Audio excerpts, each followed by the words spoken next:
I was looking forward to a break, really, to be Yeah. honest with you, like a few weeks off, and I'd Yeah. found out that it was last Saturday, I think, that we were getting promoted. I was in Portugal at the time, so um, yeah, I'd had about 5 or 6 beers, and I just seen this message on my phone. I was like, I'll deal with that.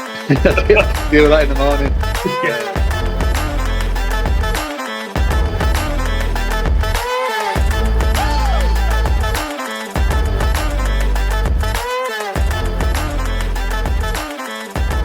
Last season was a bit of a belting season for Hull Jets anyway.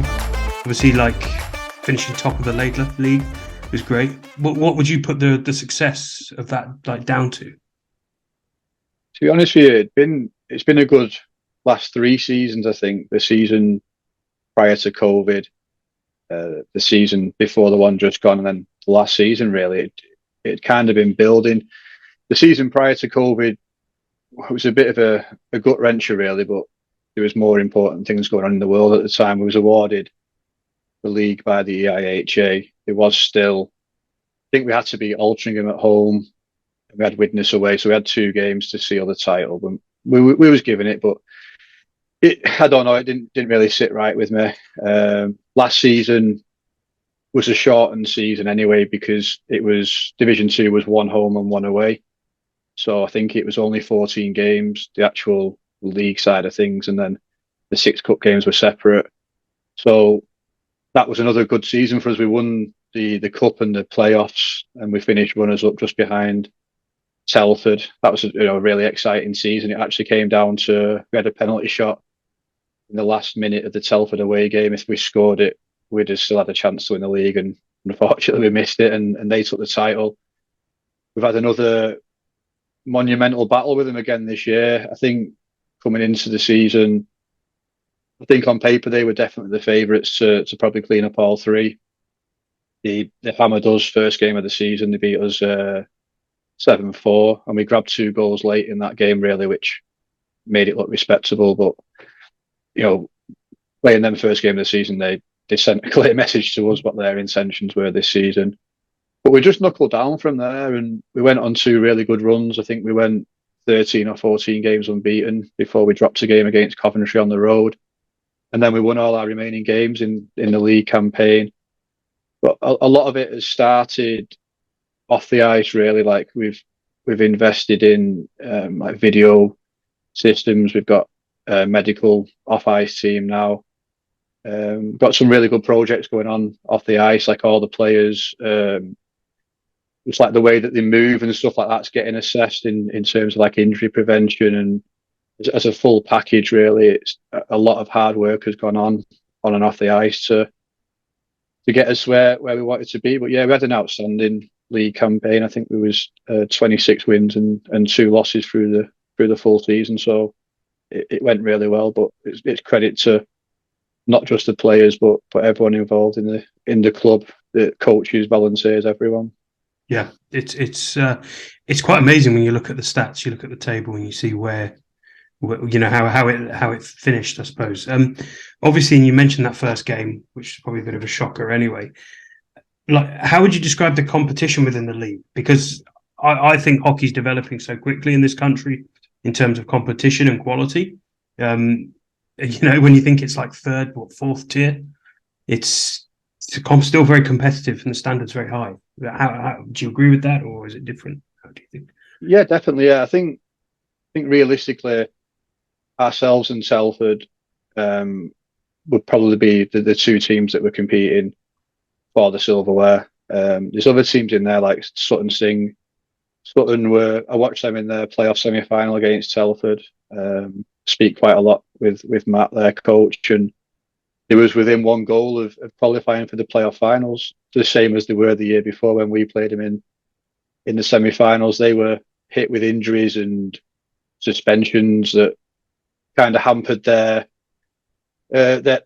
desire to push on in the league. They finished third and in the end, but I think they'd have wished to have been competing a little bit more in the title race, so to speak. But certainly from second downwards, it was really competitive. I think it went to the last weekend of the season before the playoff spots were decided. I think in general overall, like Division Two has got a lot younger.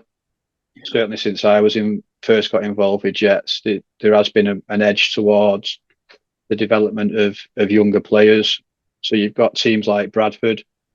Bradford's a very, very difficult place to go to at the best of times, but some weeks they'd have three lines of players and it'd be really tough, and other times they'd be traveling with, the bare minimum. So you never know what you're going to get week in, week out. But Bradford had pushed them players on to be playing in Division One, and that's what Andy had allowed to happen there. And it's great to see it from a development point of view. But yeah, it was certainly, I'd definitely say like ourselves and Telford probably set ourselves apart slightly, but as I say, from second downwards, it was certainly a really competitive league. Yeah, I can see that. Obviously, with the playoffs is a cruel kind of way of ending a season sometimes. A very convincing win against Altrincham. And then kind of the final, I can imagine that was a bit of a disappointment, really, when it comes to towards the final. How's the feeling in the team regarding that point? Yeah, definitely. I think the weird thing is it was actually the full season's been a mirror image of the year before, in that the previous year Telford had won the league and they had the first game in the playoffs and they hammered Sheffield. I think it was 6 or 7-0, something like that. We played Sutton and we had an absolute battle on our hands, and I think they won 3-2 last year.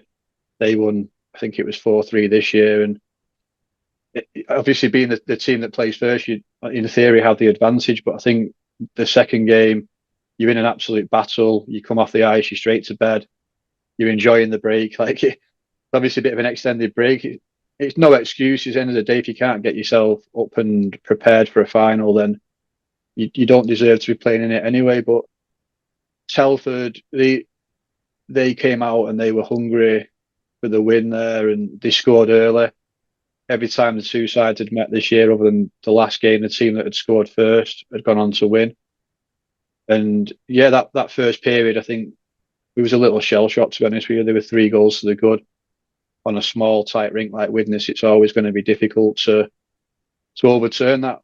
We gave it our best, and we really did give them a big push back in the second period, but it weren't meant to be, and they were the deserved winners at the end of the day.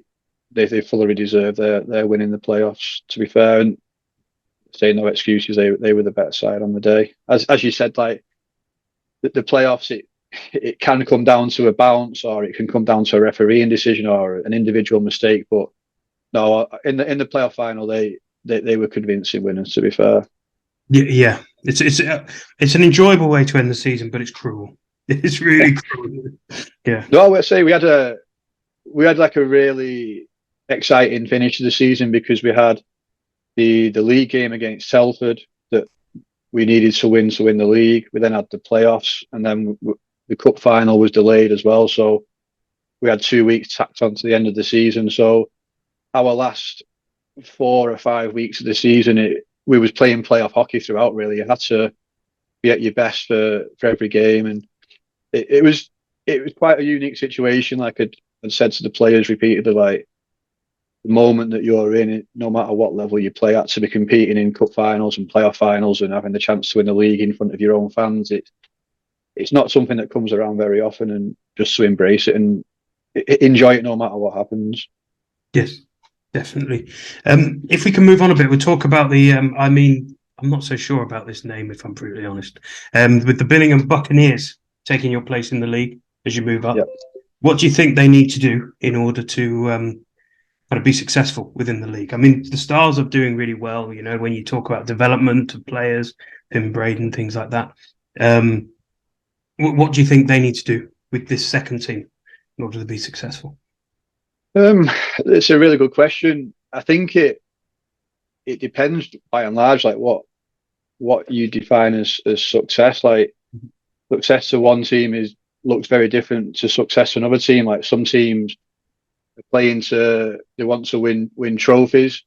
Other teams are here to do, success for them is developing players and pushing them on to the next level. I think Billingham have obviously done an outstanding job with some of the talented players that you've mentioned there, like Finn Braden and Tommy Spraggan, and there's plenty of others as well that have been a big part of the Stars' resurgence this season. So a lot of that will come down to, say, what they want to achieve. I did hear, we were just saying before we started recording about hockey rumours and stuff like that. I heard that they were going to be putting a team in this season just gone.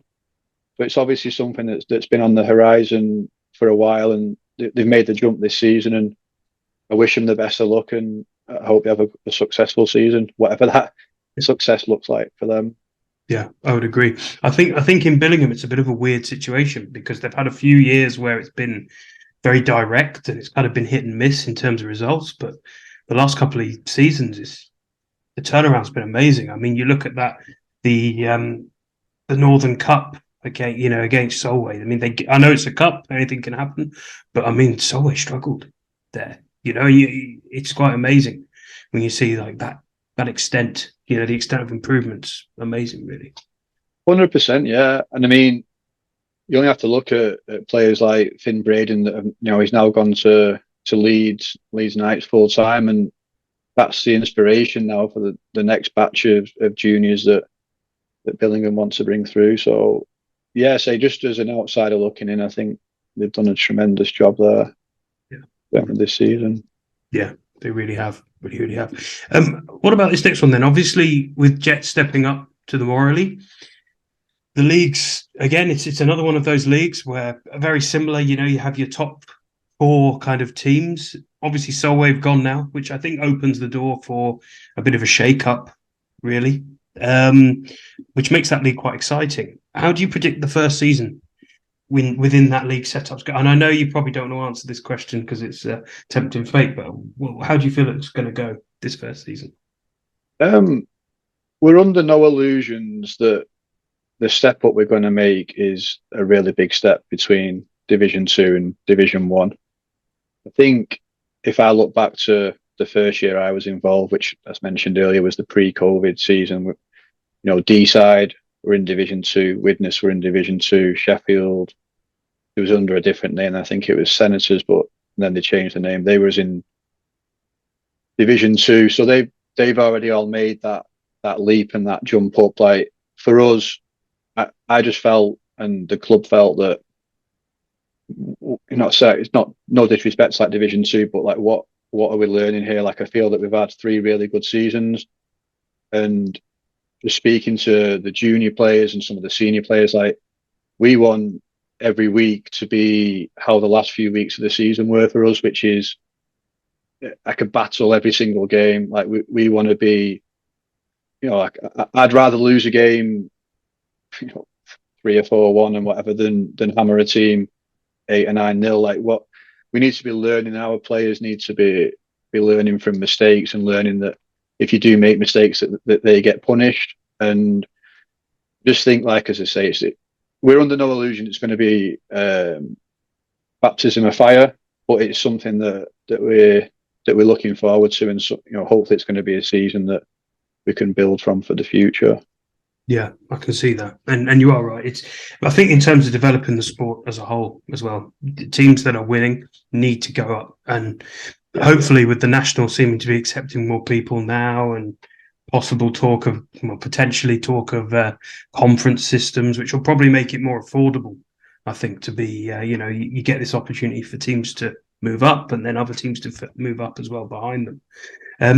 When it comes to this season for you, obviously moving up to a harder league, how are the preparations? Are they different to any other season, or is it just go through the motions, do the same things?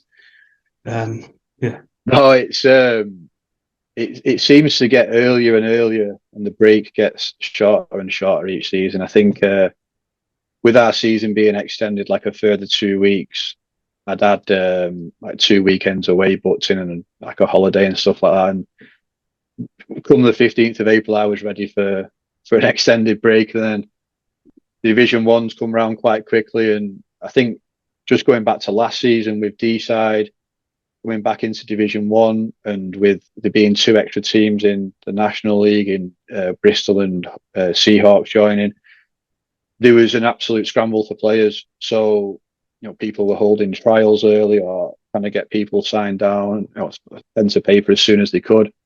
And we're finding that quite similar now. Like, the first year I was here, like, I had, my golf clubs were out for most of the summer, whereas now it's planning and preparing and trying to see who wants to come back or who's interested in playing for us.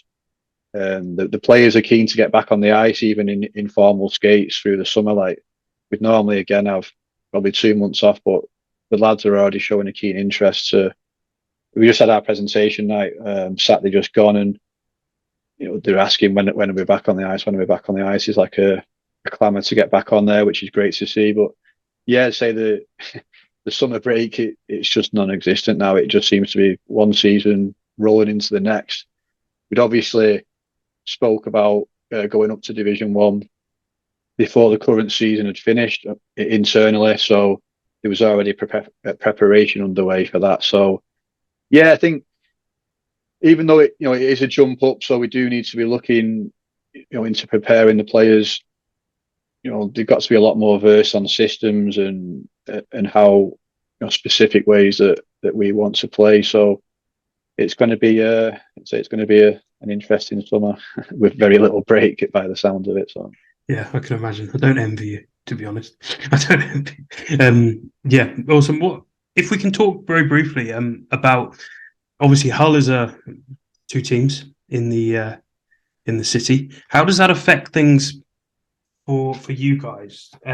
Is there interaction? Is there positive interaction between the two teams, or not so much? Because you find this with like Sheffield, where you think, oh, you've got Steelers, Steel Dogs, Scimitars, but actually, like sometimes that can cause a bit of a problem. With like Scimitars, no disrespect to them, but they have like 50 fans in things like this. yeah. Yeah. No, I think with regards to Seahawks, like last season, the task that Matty and Joe had on their hands was not one I'd want to face. Trying to put a team together at that level at such short notice, with the restrictions that were put in place with them with regards to players that they were and weren't allowed to approach, it was a mammoth task for them. And we obviously saw Deck Jones and Alex Kent, who were playing for Jets the previous year. They joined the Seahawks. Tom Smith, one of our goaltenders, he's been on a two-way with him, which has been really good for him, training at the higher level, and he's had the odd game here and there. Looking at the roster that Matty's putting together this year, it looks really impressive. I think that they're going to be competing at the top end. Owen Bruton, who was on a two-way between ourselves last year, he's gone full time there. But we want to be able to develop players that we can move through the system up to Seahawks, give them that experience, that better experience, I think, at Division 1 compared to Division 2, where they'll be playing power play and penalty kill and 3-on-3 overtime or whatever. So they're getting that experience and logging plenty of minutes of ice time, so that if Seahawks do run into an injury crisis, then they're ready to jump into a spot or to take a roster spot and be competing there.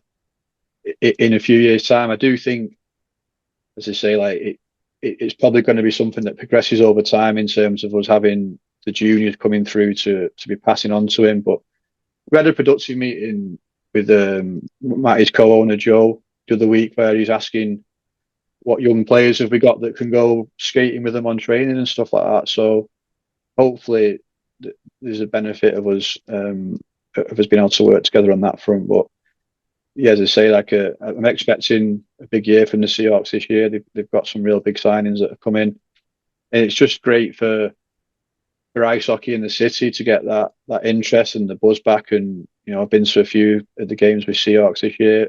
The season just gone, and it was great to see the arena rocking. On the other hand, as well, though, like at Jets, we've built like a really good fan base, certainly for Division 2. I think the Telford League game, I think the attendance was just under 600, which for Division 2 it is impressive numbers and that. But again, like the people that come to watch us and then they want to see that little bit of a higher standard, they'll filter upwards, and those that love the the family side of it and everything that we try to bring, then they'll hopefully continue to follow us. Yeah, that's it's a really good point. That's massive when you think about spectator base. If we could talk about the fans, because obviously, like, they're a huge part of this sport in terms of turning up, paying the money, things like that. Moving up the leagues, do you anticipate an increase in the spectator numbers, or do you think you're going to maintain? Because that's a high number, 600. Yeah, don't get me wrong. Like I say, that was obviously a title-winning game, but one advantage that we had, which was obviously an unfortunate demise of another side, was when the Pirates disbanded just after COVID, and we technically became the most senior team in Hull. So some of their fans came on board and they've loved it and they've stayed with us. It wasn't for some of them, but at the same time, like, we've also organically, just through social media and stuff like that, we've built quite like a strong fan base in terms of, I'm saying again, like fans that have got young families, and like outside the changing room there's a queue of young kids wanting fist pumps and stuff like that, and the lads have got all the time in the world for these kids and taking photographs, and we still try to bring like a similar standard of, say, like the off ice kind of thing. So we have like a DJ on and everything else like that. We do the 50-50, we do the chuck a duck, and a couple of times, I say, we've had the mini nets out and had a stick and a ball, and the kids are just picking it up and whacking it all over the rink. Rink staff don't get too happy with it, like, but just trying to build that family link, as I say. We work closely with HCAL, which is the sports and leisure part of Hull Council, and they've helped us out with special offers where we've said like kid for £1, and just trying to really pump it on that side of things. And we've also, we've invested into advertising on social media for games, and just really trying to push the numbers really and get word of mouth. I think one thing we do find, a lot of people in Hull in general, and again going back to the Seahawks, like, they know there's a team in Hull or teams in Hull, and like say, oh, we're Hull Jets, and it's like, is that who Stingrays used to be? And you're like, no, just trying to explain like the different levels, saying like football or rugby terms for them. But we are finding that certainly when we're getting people coming for the first time, we're managing to retain those fans, or they're coming back, and we're getting some amazing messages on social media. And I also see that, coach, but I also see that side of things as well, like a bit of a jack of all trades at Jets. But it is really good to see things in that front. In terms of whether we maintain on it, don't get me wrong, like, fans love to see a winning team, which obviously we were at Division 2. Realistically, it's going to be a struggle a bit, I think, initially in Division 1. But hopefully, as I say, that you're just going to see some local lads, some Yorkshire lads and that, giving everything for the team and that. And I think they appreciate that. And a lot of the time, the fans just appreciate the players taking the time to acknowledge them, acknowledge the kids that are there and that. And it goes a long way, really, to getting these people to come back and to getting these young kids wanting to get involved in the game, which is huge. We're seeing real positive numbers on the learn to play. Like, you come down on a Sunday morning, the ice is packed with kids wanting to play ice soccer. And you can't ask for any more than that, really. Well, it's yeah, that's it ultimately, isn't it? And that's the beauty of the sport, particularly I think within kind of this level, or at that level where it's more accessible, particularly you talk about like kind of the elite league, the level's not as high, is not as accessible for fans, and for particularly for kids when you want to get them on the ice and things like that. Yeah, awesome. What about the next 5 years? Is there a long-term plan for the Hull Jets, would you say, over the next 5 years plus, or whatever, let's just get in this next league and see where we're at? No, I think, well, you could say 12 months is a long time in ice hockey. And, we just, I say again, before we were recording, we were saying about the off season. It's, we're 6 weeks in, and we've had teams moving up, and up leagues and leagues changing and stuff like that. Like, from my point of view, with with Jets, and I think the junior committee share the same views that I have, and they've been so supportive in helping Andy and I achieve the things that we want to achieve at Jets. It's making sure that we've got, first of all, the team's viable. We can afford to do the things that we want to do. As I say, like as a Division Two side, and again, it goes back to like the supporters that we've got, and them, buying a 50-50 ticket and buying a chuck a duck thing. Like we bought in, physios. We've got a chiropractor.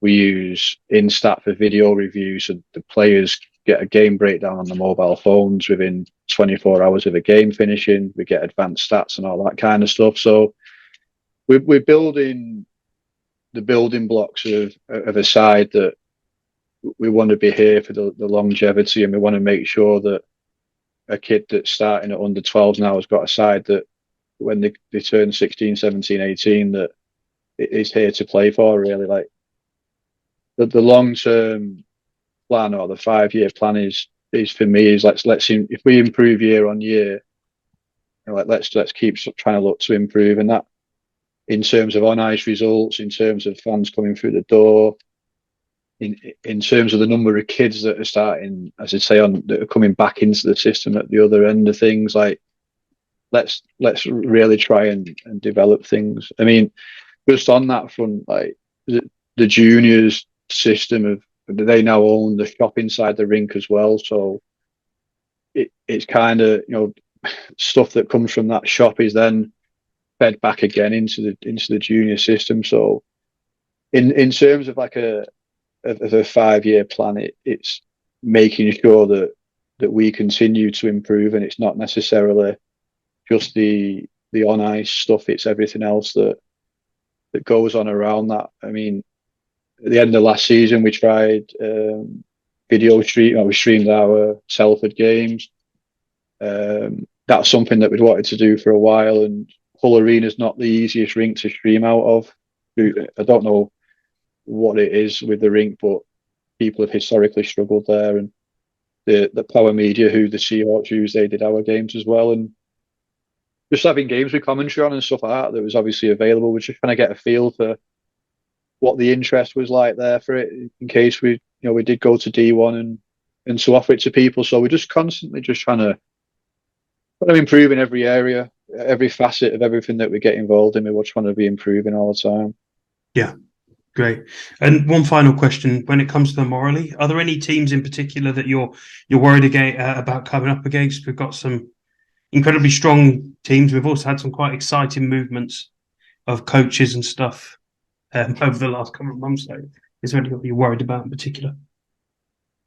I don't mean like this in a disrespectful way. There's no team that I'm worried about. I'm looking forward to the individual challenge that each different team is going to give to myself and to the players. They're obviously all going to be very unique in the styles and the different arenas that they play in. And for me, certainly over the last few years in Division 2, like when you're playing teams regularly, you build up an idea of how they're going to play. If you're against a side like we were against Telford or Sutton or Coventry, like the teams that were really well structured, you're learning how they play, or how they're playing through the 3 different zones and stuff like that. So I think I don't know. I guess like worried is probably the wrong word, really. I'm probably excited more than anything just for us to test ourselves. Like I say, obviously, like I say, a team like Solway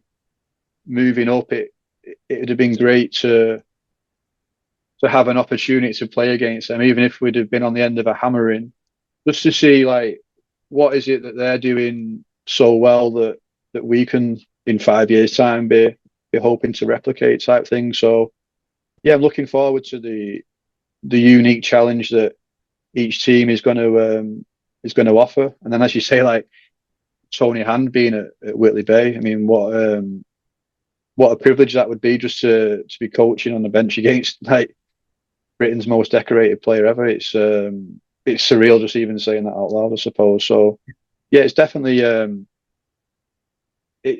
to be an interesting season, certainly for for us anyway. But as I keep saying, it's like the challenge that I think that we've needed, and it's a challenge that we're going to relish and take full advantage of. Yeah, I can believe that. I was going to ask you actually then, but you've answered it, whether or not you were happy to have avoided Solway. But no, it's a shame that you wanted to play him. But yeah, no, as I say, like I think you want to be playing against the best, and I think Solway have set a bar so high for this league. You ask Martin Grubby who Mike Roddy is, and he probably hasn't got a clue. But they say I follow him and what he does and everything else, and obviously built something really good there. And I think just to see, just to be able to play against someone like you're learning so much when you're playing like that, just from the set plays that they're running, or from just how well organised they are in their own zone and how well they move the puck through the zones and that. Like, yeah, I relish stuff like that. Just being able to compete against the best, and it's a big part of why we've done what we've done. Great, it's brilliant, Mike, mate. I just want to say thank you so much for coming on the podcast, taking your time. I really appreciate it, mate. No, thanks for having us. It's an honour to be on there.